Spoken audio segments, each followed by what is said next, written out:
এত টাকা থাকারই কথা নয়। দামিনী সেন শর্মা দিয়েছে। আরে কি করছিস? আরে বাবা, এখানে কত টাকা আছে?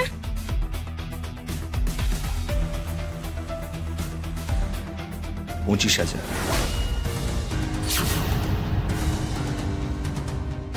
এতগুলো টাকা কাকিমার কাছে কি করে এলো সেটা একবারও ভাবলেন না? হ্যাঁ, আমিও তো তাজ্জব বনে যাচ্ছি। মানে মেজর কাছে তো এত টাকা থাকারই কথা নয়। দামিনী সেন শর্মা দিয়েছে। মেজো কাকি দামিনী সেন শর্মার কাছে গিয়ে টাকা নিয়ে এসেছে।